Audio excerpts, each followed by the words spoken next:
The public are forbidden from 92% of the land in England and 97% of the rivers and canals.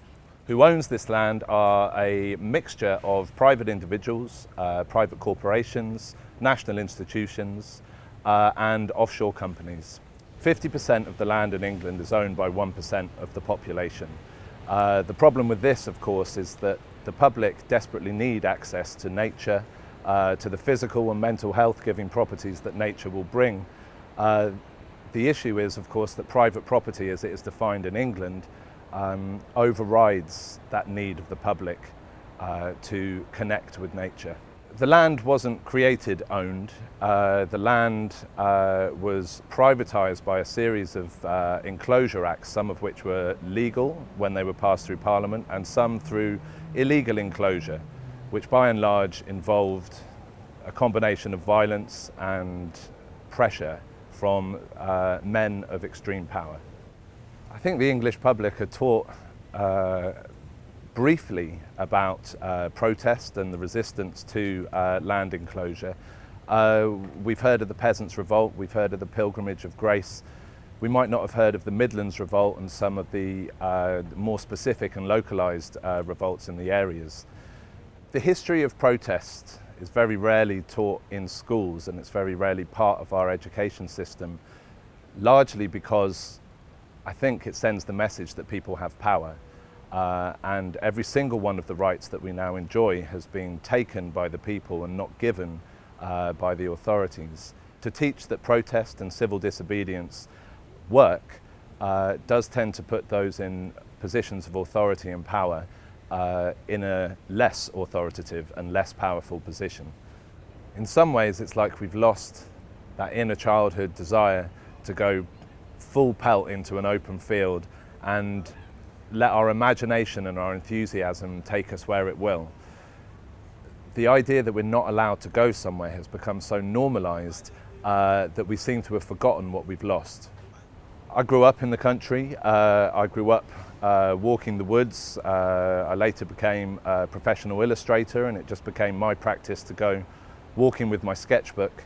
And it was only when, on an increasing level, landowners, farmers, gamekeepers, representatives of the land came and addressed me in quite aggressive and quite authoritative tone that this wasn't for me and I wasn't allowed to be there.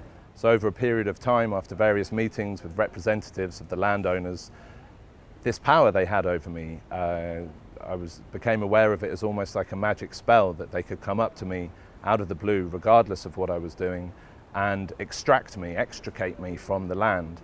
And it seemed bizarre, and I didn't understand the power or where it came from. So I looked into it and wrote a book. Well, trespass is a French word, which is fitting because these laws were mainly introduced by William the Conqueror when he first invaded England. Trespass is the French translation of the word transgredior. Transgredior is where the English get the word transgression from, and there we can see the link between the act of simply stepping over the line into someone's land and this kind of moral, this feeling of moral abomination that trespass also carries with it. The legal definition of trespass would be to enter land that you do not own, and if you do not have the permission of the landowner.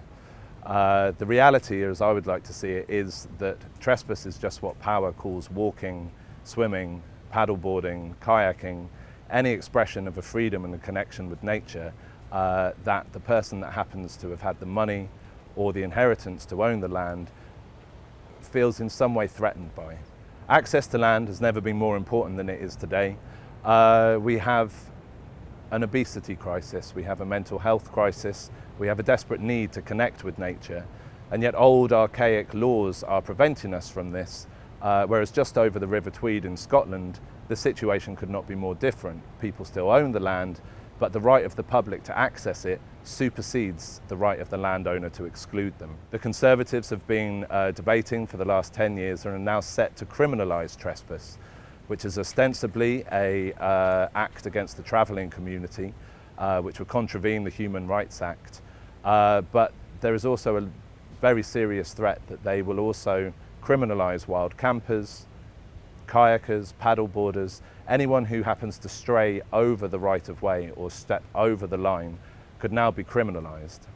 This is something that we should all be very concerned about, because this will not only limit our rights and our sense of freedom to the countryside, but will also silence the voice of protest and turn all protesters who happen to be protesting in land that they do not own into criminals.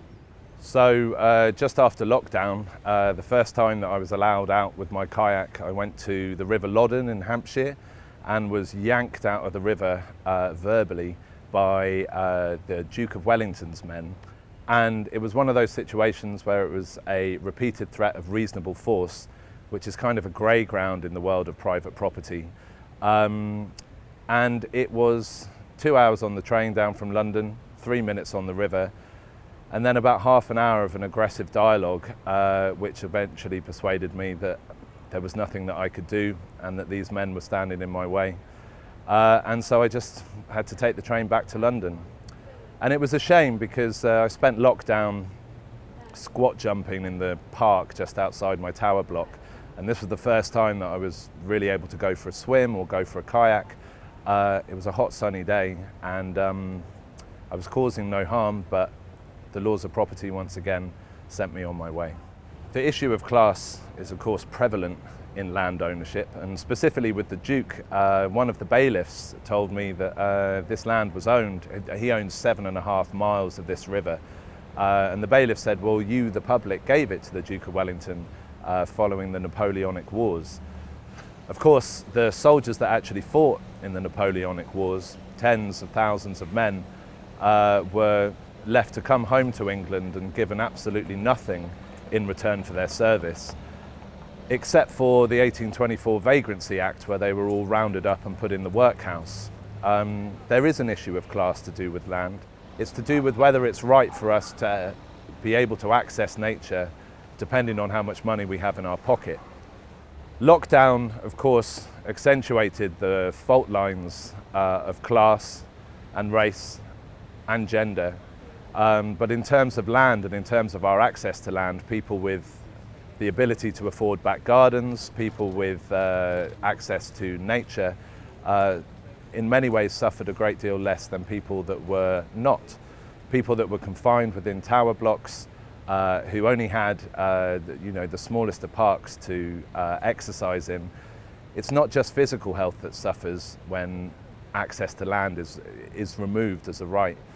It's mental health as well. The importance of a connection with nature to our physical but also our mental health is only recently starting to be proved by science. There's something that we kind of understand in our body and our minds, but finally science is in a way catching up to prove it empirically.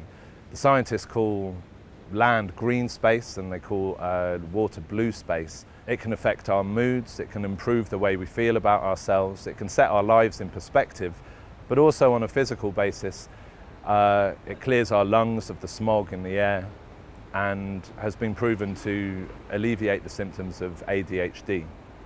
There's no land in England that isn't owned. When it comes to the city, even the places and the spaces owned by councils have been gradually sold off to private individuals. What this means is that private individuals or the companies have the right to turf us off their land regardless of what we're doing if it's something that they don't agree with. Most ostensibly, of course, this affects protest. The Occupy movement outside St. Paul's were camped out on land owned by Mitsubishi Enterprises. Because the company that owned the land didn't agree with the style or the substance of the protest, they were able to use the basic law of trespass to remove them from the land and silence their protest.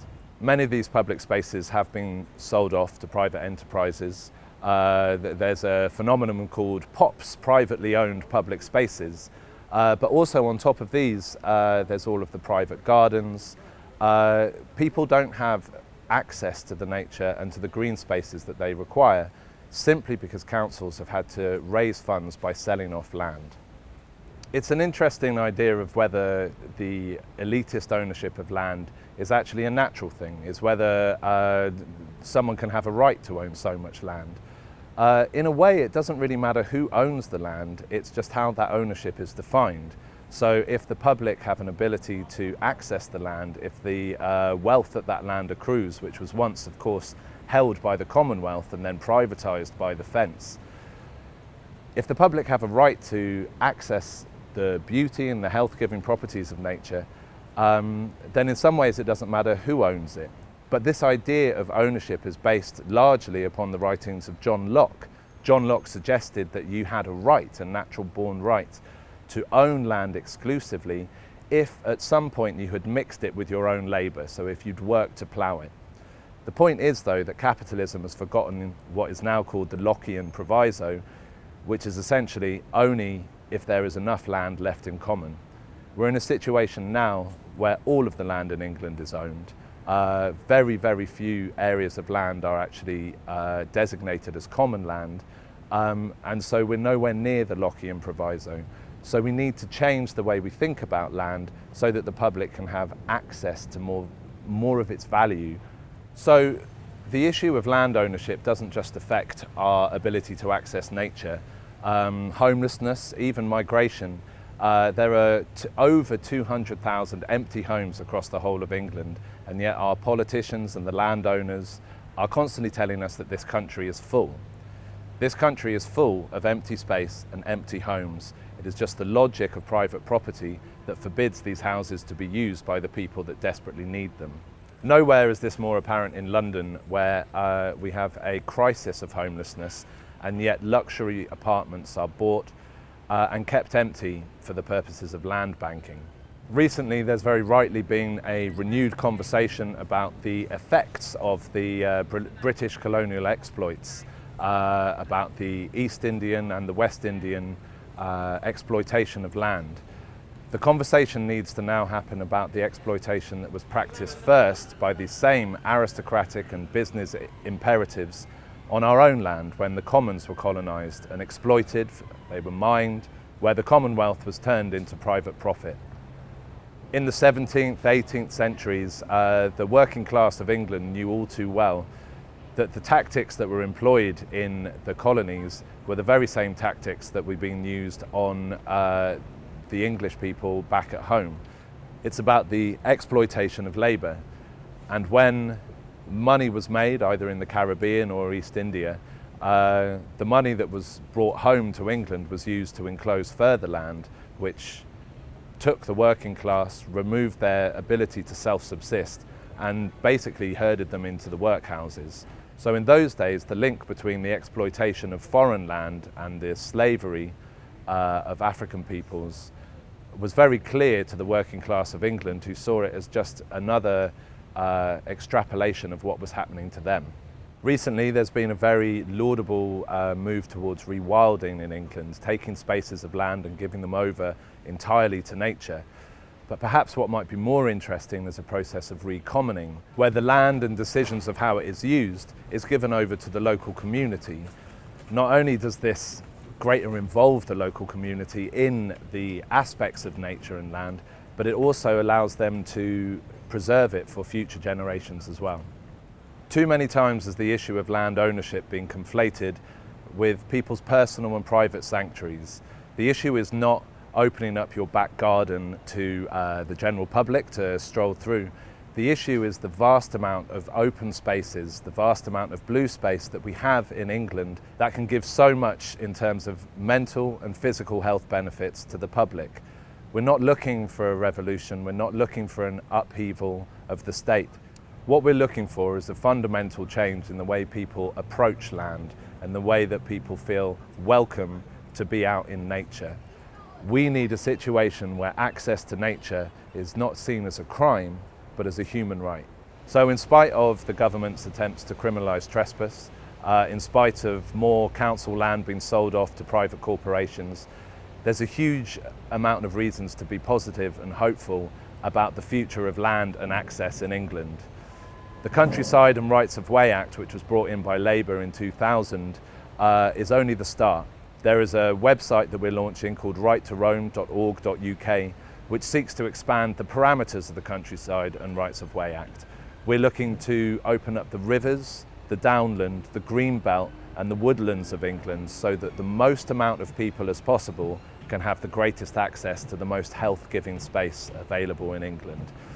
And like everything, it's just simply down to the people. If this is something that appeals to the people, if this is a message that becomes more urgent over time, then all we have to do is gather together and protest to make it the way that we want it to be.